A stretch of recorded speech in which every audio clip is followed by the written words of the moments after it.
أعوذ بالله من الشيطان الرجيم بسم الله الرحمن الرحيم.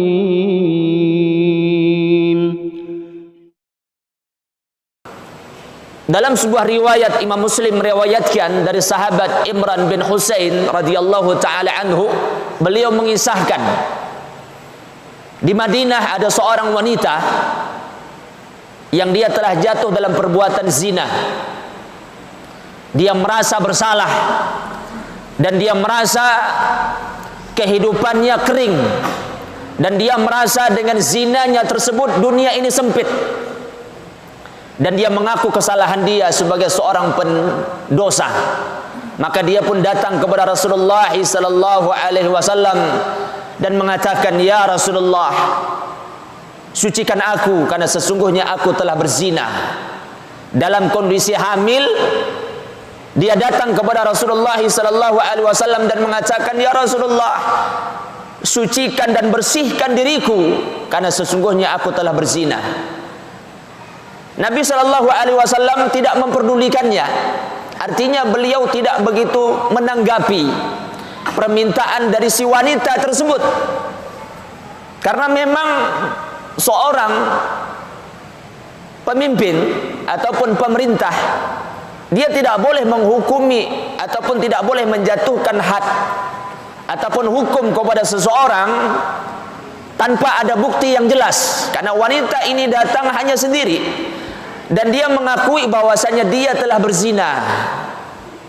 Maka Nabi sallallahu alaihi wasallam berpaling, tapi terus didesak oleh si perempuan ini, "Ya Rasulullah, aku telah berzina. Ini buktinya nih, aku telah hamil." Apa kata Nabi sallallahu alaihi wasallam?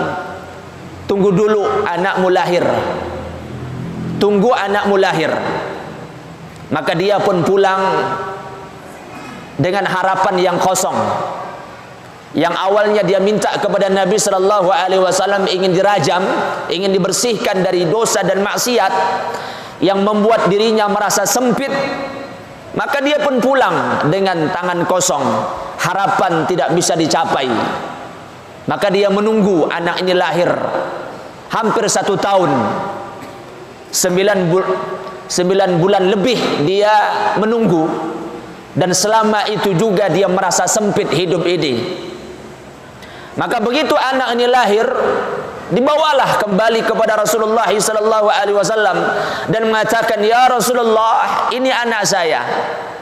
Yang kemarin engkau suruh saya pulang menunggu anak ini lahir, sekarang ya Rasulullah sudah lahir. Maka bersihkan dan sucikan diriku dari dosa ini. Dan aku sudah tidak kuat menahannya. Karena bagaimana begitu himpitan dosa dan maksiat menghimpit hatinya, bayang-bayang dosa ini begitu menyiksa." Kata Nabi sallallahu alaihi wasallam, "Bagaimana anakmu akan nanti ke depannya kalau seandainya engkau dirajam? Siapa yang akan mengurusnya? Dan dia punya hak untuk menyusui. Maka pulanglah anda, bawa anak ini, berikan hak menyusunya." Maka kembalilah si wanita itu pulang, kembali kedua kalinya dengan tangan hampa, harapan yang kosong, permintaan yang ditolak oleh Rasulullah sallallahu alaihi wasallam. Maka dibawalah si anak ini, maka diberikan haknya untuk menyusui selama 2 tahun. 1 tahun dia hamil, 2 tahun dia harus menyusui anaknya. Dan selama itu ikhwan dan para jamaah, dia merasakan sempit dunia ini. Dia tersiksa dengan bayang-bayang dosa yang pernah dia lakukan. Tapi apa boleh buat? Ini perintah Rasulullah sallallahu alaihi wasallam, dan tidaklah beliau memerintahkan sesuatu kecuali atas dasar kebijakan beliau dan petunjuk dari Allah Subhanahu wa taala. Maka setelah 2 tahun berlalu, maka dia kembali datang kepada Rasulullah sallallahu alaihi wasallam. Dan dia mengatakan, "Ya Rasulullah, sekarang aku menagih janjimu. Anak ini sudah ditunaikan haknya dengan susuan. Dan aku sudah berikan hak dia sebagai seorang anakku. Maka sekarang aku ingin agar janji itu engkau tepati dan engkau penuhi. Rasulullah sallallahu alaihi wasallam mengambil anak itu, kemudian diserahkan kepada sahabat, dan Rasulullah sallallahu alaihi wasallam merajam si wanita ini. Para sahabat diperintahkan, dan begitu dirajam maka dia pun mati. Maka dia pun disolatkan oleh Rasulullah sallallahu alaihi wasallam. Kata sahabat Umar bin Khattab, "Ya Rasulullah, wanita ini adalah wanita yang telah melakukan dosa besar.